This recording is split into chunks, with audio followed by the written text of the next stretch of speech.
All right, Chris, why don't you tell us where we are and a little bit about this, the importance of this weekend. Okay, great. It's Chris Robinson, and from Robinson's Karate Schools, and the director of Gracie Muay Thai Canada for Royler Gracie.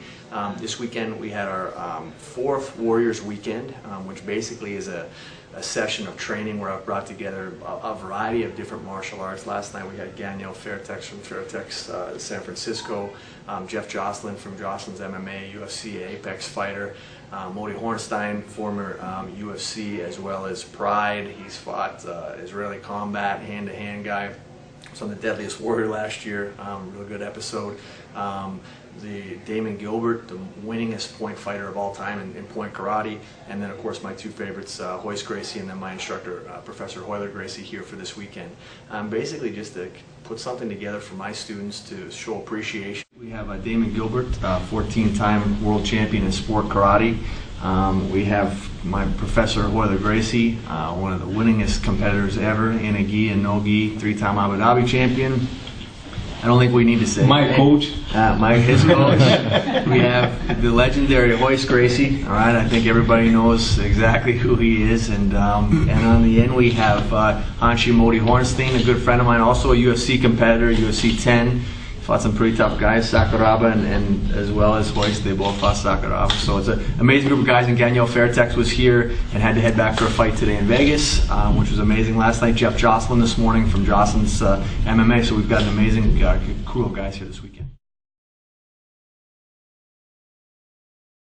I don't think it's necessarily my school. I think that the good academies, there's a lot of great academies with great instructors. You know, and just because somebody's good at competing or doing it doesn't mean they're a great teacher. You know, but there's a lot of Gracie Muay Thai, Royce Gracie associate schools, you know, some Henzo Gracie academies, other karate schools. I mean, there's a lot of great martial arts in Canada. I think it's a matter of just finding the right place. You know, I don't think one of us is better than the other, but sometimes the experience can be better. You know, Royce and I talked last night at dinner about just, you know, going to seminars. I'll go anywhere, anytime, my own expense, because I just love to watch these guys teach anybody. You know, when you see great teachers teach, hopefully you become a better teacher. And I think that that's really it. I mean, we look at people in here and say, hey, they're not a competitor, but they want to learn. Then you see somebody that's got the ability to be a competitor, maybe need a little more attention. Jason Sago right now for us fighting, you know, 6-1, I believe, incredible fighter. He needs a little more attention, but that's not for everybody, you know, and not everybody wants to step in there and see what happens. So it's just, I think that the diversity that we can teach anybody, any age, makes a big difference. I was truly humbled by the class. Their attention to detail, like I said, when you come into environments like this, where you can tell they've already come from great stock, they're already ready to receive knowledge. They're very open-minded, and they did a fantastic job. I was very impressed with just their effort and their ability to listen to some different principles and see where and if they can adapt it into what they do. And it just created for a great blend of me just adding some pieces to an already just awesome arsenal that they had. And I was just happy to be here and just totally honored to be able to work with these guys. I've done seminars all over the world, not as much as these studs over here, but I've been all over the place, and this group here was one of those groups that I won't forget. When I get 65, 70, I'll remember the weekend that this gentleman brought me here and this excellent experience that I had.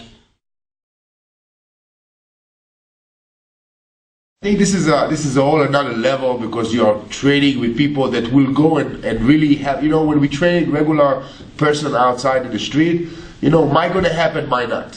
But with those people, you know that they need that for surviving. So the pressure is much more, you know, higher.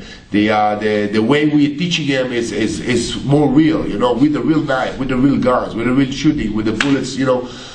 So we take it to a whole another level, and we push them to realize that you might gonna get hurt. You might. Those guys really prepare mind, you know, in the mind and set up for you might gonna die. So they go all the way. And the training with them, you know, it's no limit. You take it all the way, and you really work in this way that they will go out from this training hurt, and they know that. And that's the only way they can really be prepared for something that really happened.